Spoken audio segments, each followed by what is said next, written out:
and gentlemen, welcome back to the number one sports podcast on the entire planet. I'm your host, Drake Tharp, and we are kind of in a new environment. I just got moved into my new apartment, hence the Friday special, hence I wanted to wait for the Warriors-Celtics game. You know, I couldn't have all this news come out and then a day, report on all this like a freaking boss, and then a day later have the first game of the finals, essentially. So I figured, with me moving into this and the finals coming up, I'd have a Friday special. A Friday, it's a special episode. It's on a Friday. You get to enjoy it on your weekend. Okay, yeah, it's that great. So essentially, we're going to go through Celtics Warriors, okay? Celtics took down the Warriors in Warriors fashion, second half comeback style. First of all, I would just like to say Celtics in 6, and I've been telling, you can ask my close friends, I've been saying this all week, Celtics in 6. I know there wasn't really a prediction episode for the finals or a pre-finals episode, but here we are. Call me a liar, okay? Celtics win game 1, I say Celtics in 6, whatever. Anywho, so let's jump into the logistics and analytics of this first finals games. The Celtics aren't the type of team to just let up and die like every other team the Warriors have faced thus far. If you take a look at the Mavericks games, first round games, the Warriors didn't let up the entire time. And, when they came back in the second half, if there was a second half comeback needed to get done, the Warriors did it, and they ran off with it. The Celtics aren't going to back down. They're not just going to let up and die like every team the Warriors have faced thus far. The Celtics have a legitimate defense and star power to combat the Warriors right now. Take a look at Jaylen Brown, Jason Tatum, Marcus Smart. These guys are elite defenders, and they're not going to let Steph Curry and Klay Thompson do what they did to guys like Jalen Brunson, and Luka himself isn't even that great of a defender. So, they're legit defense. The inside layups and drives that were open for them will not be there. A lot of times in the Mavericks series, I saw Jordan Poole, Stephen Curry, Klay Thompson get to the rack with ease. This isn't going to happen against guys like Robert Williams, who's putting up absurd block numbers, and guys like Al Horford, who has experience inside and knows what he's doing. The ESPN Power Index, they predicted the Celtics winning this finals matchup, and a lot of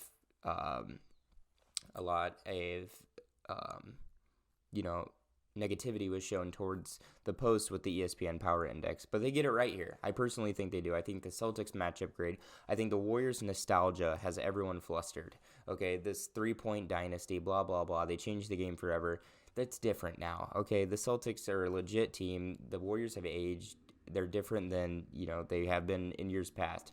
So, and they're missing a prime piece, Kevin Durant, who led that dynasty. So if you really think about it, the Warriors have one ring without Kevin Durant, and the dynasty was due to Kevin Durant. Speaking of Kevin Durant, we're going to talk about him now. Kevin Durant, he went off on analysts like Skip Bayless and Stephen A. saying they've ruined the game of basketball, okay? There was Stephen A. Smith had a hot take saying Stephen Curry's changed the game for good and Michael Jordan changed the game for worse. Okay, hot take, however you may put it. I personally didn't watch the clip because I don't watch shitty shows like First Take. But, KD, it's weird. He went off on analysts saying they've ruined basketball rather than, it's weird. He puts his energy into weird things like burner accounts on Twitter when he should be in the finals with his friend Kyrie, okay? They have the talent to do it. KD's on the Nets. He tried to build his own big three. With that kind of talent, they should have been in the finals last year, okay? And, we've seen the burner account history with Kevin Durant. He's the greatest offensive talent of all time, but is worried about what everyone else thinks of him, okay? This is cupcake energy. It's the same energy that he put out when he left for the Warriors, too. He was also heard about Draymond Green's comments about teams double-teaming Steph Curry, okay? Draymond Green had a podcast where he essentially said Stephen Curry's a bigger threat, basically, than Kevin Durant. That teams double-teamed Steph and left KD one-on-one.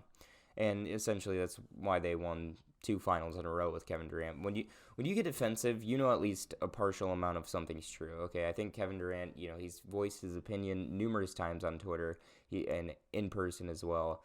He's one of those guys that combats a lot of people's statements, or a lot more so than more celebrities per se, and more NBA players do.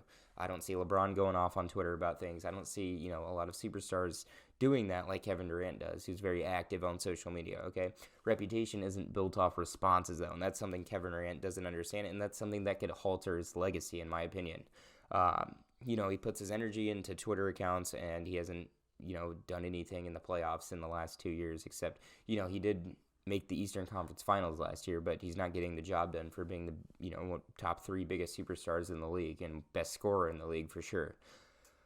Yeah, just a little rant on KD. I'm kind of just sick of, personally, it's a rant because I'm an analyst, okay? I'm one of those guys that goes into sports analytics and makes takes, okay? So when you come at my brothers, Skip Bayless and Stephen A., you come at me too, KD. So, yeah, hope you see this one day with me and my 108 subscribers.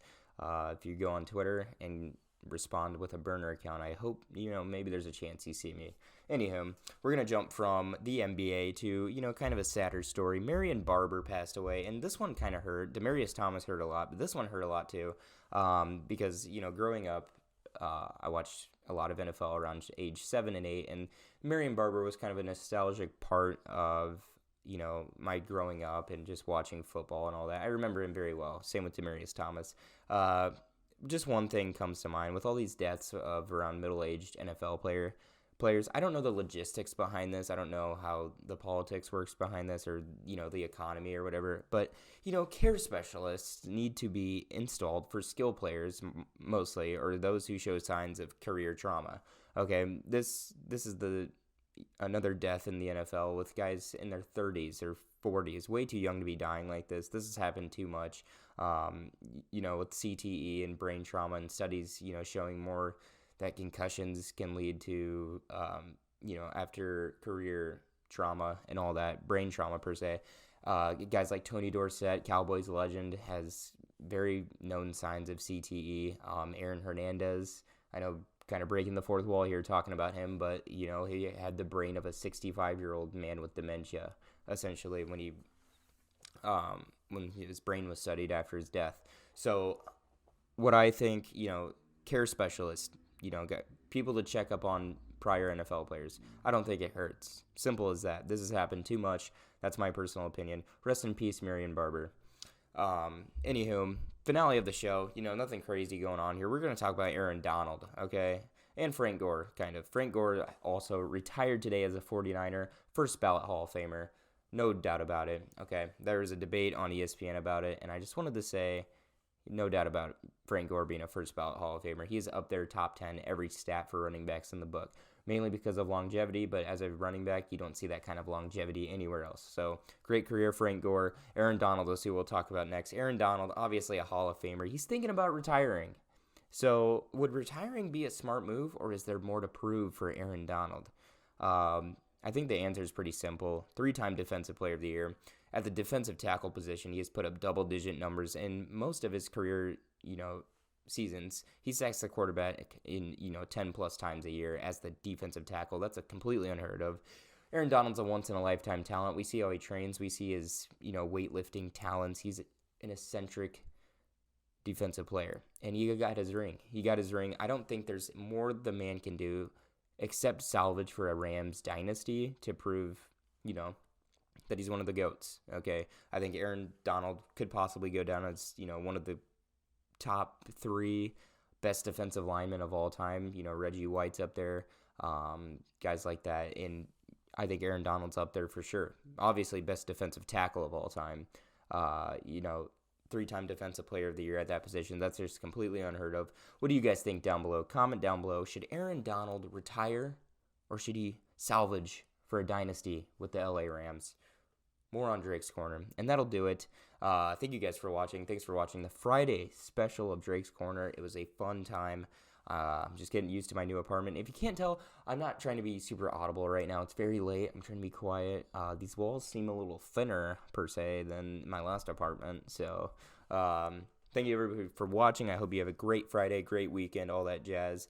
And I will see you guys next time. Peace out.